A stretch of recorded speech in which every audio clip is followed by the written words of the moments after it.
Friends, welcome to Shritha వంటిల్లు. ఈరోజు నేను మీకు గోబీ ఫ్రై ఎలా తయారు చేసుకోవాలో చూపించబోతున్నాను. ఈ గోబీ ఫ్రైలో 2 సీక్రెట్ ఇంగ్రీడియంట్స్ వాడుతున్నాను. వాటి వల్ల టేస్ట్ అయితే చాలా ఎక్సలెంట్‌గా ఉంటుంది. ఇదే విధంగా నేను నార్మల్‌గా చికెన్ ఫ్రై కూడా చేస్తాను. నేను నాన్ వెజ్ తినను. కానీ మా హస్బెండ్ కోసం చికెన్ చేసినప్పుడు ఈ ఇంగ్రీడియంట్స్ ఏసి చేస్తాను అనమాట. చాలా చాలా బావుంటుంది. ఫ్లేవర్ కూడా చాలా బావుంటుంది. సేమ్ రెస్టారెంట్‌లో ఎలా చేస్తారో సేమ్ అదే విధంగా ఉంటుంది. మీరు కూడా ఇదే విధంగా ట్రై చేసి చూడండి. మనం ఫస్ట్ ముందుగా దీనికి కావాల్సిన పదార్థాలు తయారీ విధానం చూద్దాం. మనం ముందుగా ప్యాన్ పెట్టుకొని వేడెక్కిన తర్వాత కొంచెం ఆయిల్ వేద్దాం. ఒక 2 to 3 టీ స్పూన్స్ ఆయిల్ వేసుకుందాం. ఆయిల్ వేడెక్కిన తర్వాత జీరా వేస్తున్నాను.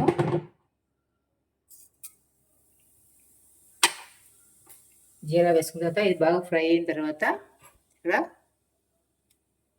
గోబీని శుభ్రంగా వాష్ చేసుకొని ఈ విధంగా కట్ చేసి పెట్టుకున్నాను. నేనైతే వేడి నీళ్ళలో వేయలేదు, మీరు కావాలంటే వేడి నీళ్ళలో వేసుకోవచ్చు. శుభ్రంగా వాష్ చేసుకొని దీన్ని వేసేసుకొని ఫ్రై చేసుకుందాం.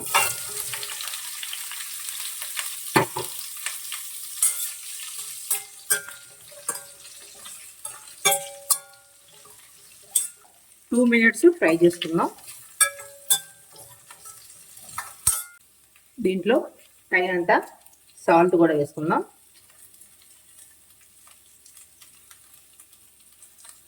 సాల్ట్ వేసుకొని ఒక 2 to 3 మినిట్స్ ఫ్రై చేసుకుందాం.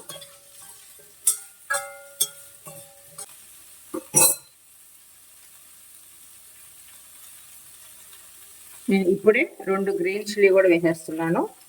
తర్వాత ఇక్కడ చూసారా, సీక్రెట్ ఇంగ్రీడియంట్ వచ్చేసి కరివేపాకు అనమాట. ఈ కరివేపాకు నేను ఒక గుప్పెట్ తీసుకున్నాను. అంతా వేయట్లేదు, ఫస్ట్ కొంచెం వేస్తున్నాను. కొంచెం వేసేసి దీన్ని కూడా కొంచెంసేపు ఫ్రై చేసుకుందాం.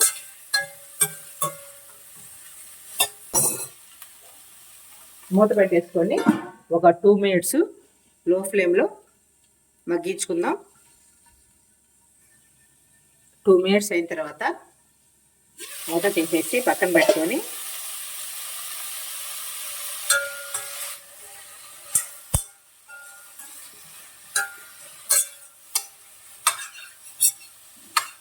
దీంట్లోనే అల్లం వెల్లుల్లి పేస్ట్ కూడా వేస్తున్నాను. ఒక టీ స్పూన్ అల్లం వెల్లుల్లి పేస్ట్ వేసేసుకొని పచ్చివాసన పోయేంత వరకు ఫ్రై చేసుకుందాం. కొంచెం ఆయిల్ వేసుకుందాం.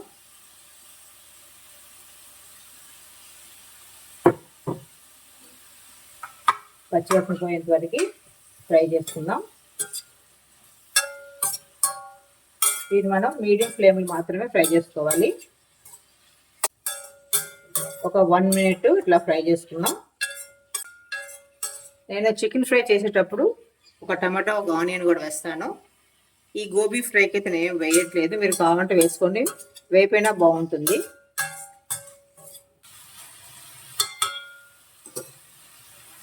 దీన్ని ఒక 3 మినిట్స్ బాగా మగ్గించుకుందాం. ఈలోపు మనం ఒక పౌడర్ తయారు చేసుకుందాం. దానికోసం నేను చిన్న ప్యాన్ పెట్టుకొని అందులో ఇవి గరం మసాలా దినుసులన్నీ వేస్తున్నా. ఫస్ట్ ధనియాలు వేస్తున్నాను 1 టీ స్పూను. తర్వాత 1/2 టీ స్పూన్ జీరా వేస్తున్నాను. తర్వాత గరం మసాలా అంటే కొంచెమే వేస్తున్నా. వెజిటేబుల్స్కి గరం మసాలా ఎక్కువ అవసరం లేదు, నాన్ వెజ్ కంటే కొంచెం ఎక్కువ పడుతుంది. చిన్న ముక్క దాల్చిన చెక్క చాలా తక్కువ వేస్తున్నాను. తర్వాత లవంగాలు ఒక 2 వేస్తున్నా. ఇలాచీ 2 వేస్తున్నాను. వీటన్నిటిని కొంతసేపు ఒక 1 మినిట్ అటు ఫ్రై చేసుకుందాం. ఇవి కొంచెం ఫ్రై అయిన తర్వాత నేను ఇక్కడ సీక్రెట్ ఇంగ్రీడియంట్ వచ్చేసి జీడిపప్పు అనమాట. ఒక 7-8 వేస్తున్నాను. మీకు గోబీ ఎక్కువ ఉంటే కొంచెం ఎక్కువ వేసుకోండి. వీటినన్నింటినీ ఫ్రై చేసుకొని వేసుకోవాలి. మీరు జీడిపప్పుని ఫ్రై చేయకుండా కూడా జస్ట్ డైరెక్ట్గా పౌడర్ చేసి కూడా వేసుకోవచ్చు. ఫ్రై చేయడం అనేది కంపల్సరీ ఏం కాదు. నేను జస్ట్ వీటితో పాటే జీడిపప్పును కూడా ఫ్రై చేస్తున్నాను. తర్వాత లాస్ట్లో కొంచెం మిరియాలు కూడా వేస్తున్నా.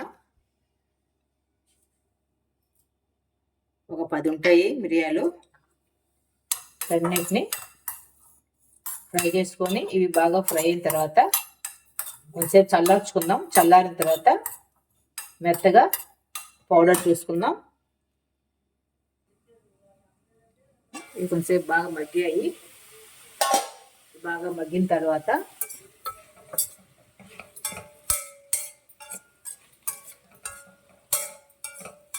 చిల్లీ పౌడర్ కూడా వేస్తాను. 1 టీ స్పూన్ వేస్తాను. మీకు ఎక్కువ స్పైసీగా కావాలంటే కొంచెం వేసుకోండి. ఒక 1½ టీ స్పూన్ వరకు కారం వేసాను. వేసుకొని బాగా కలుపుకోవాలి.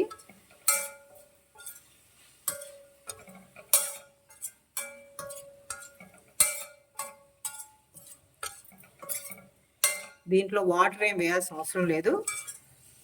ఈ గోబీలో ఉన్న వాటరే సరిపోతుంది అనమాట. కొంచెం డ్రైగానే ఉంటుంది ఇది. వాటర్ ఏం వేయొద్దు.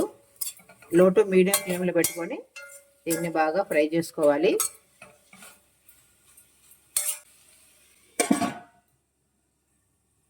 చూసారా, ఆల్రెడీ జీడిపప్పు, ధనియాలు, ఈ గరం మసాలా దినుసులు అన్నింటినీ ఇట్లా గ్రైండ్ చేసుకున్నాను.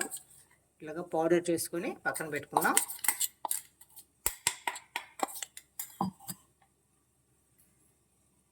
చూద్దాం గోబీ ఫ్రై అయ్యిందో లేదో.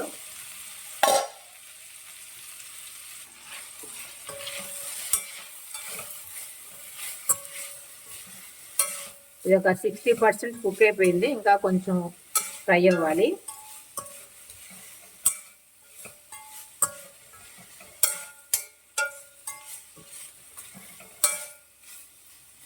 ఈ స్టేజ్లో మనం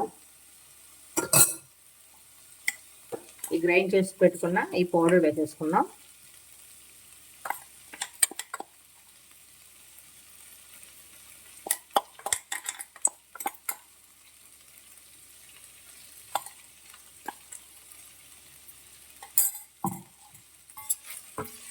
ఈ పౌడర్ వేసుకొని బాగా కలుపుకొని తర్వాత లాస్ట్లో ఆల్రెడీ మిగిల్చుకున్నాం కదా కరివేపాకు, అది కూడా వేసేసుకుందాం. కరివేపాకు అంతా ఫస్ట్లోనే వేసేసాం అనుకోండి, ఆ ఫ్లేవర్ అనేది కొంచెం తగ్గిపోతుంది అనమాట. లాస్ట్లో వేసామనుకో కొంచెం ఆ ఫ్లేవర్ అనేది బాగుంటుంది మనకి. అందుకే నేను ఫస్ట్లో కొంచెం వేసాను, లాస్ట్లో మరి కొంచెం కూడా మిగతాది కూడా వేసేస్తాను. ఆ మిగతాది కూడా వేసేసి, చూసారా కరివేపాకు ఈ విధంగా ఎక్కువ వేసుకుంటే ఫ్లేవర్ చాలా బాగుంటుంది. ఈ కరివేపాకుని తీసి పక్కన పడేయకుండా తినండి, హెల్త్కి చాలా మంచిది. జుట్టు ఊడిపోతుంది అనుకోండి, అలాంటి వాళ్ళు కరివేపాకు పొడి తిన్నారంటే హెయిర్ ఫాల్ తగ్గుతుంది. పొరగడుపున్న ఒక 5-6 కరివేపాకు తిన్నారంటే డైజెషన్ కూడా చాలా మంచిది. తర్వాత జుట్టు ఊడడం కూడా తగ్గుతుంది అనమాట. లాస్ట్లో వేసుకోవాలి కరివేపాకు. ఇదే విధంగా మీరు ట్రై చేసి చూడండి, మీకు ఎలా వచ్చిందో నాకు చెప్పండి. దీన్ని మూత పెట్టేసి ఒక 2 మినిట్స్ మగ్గించుకుంటాను.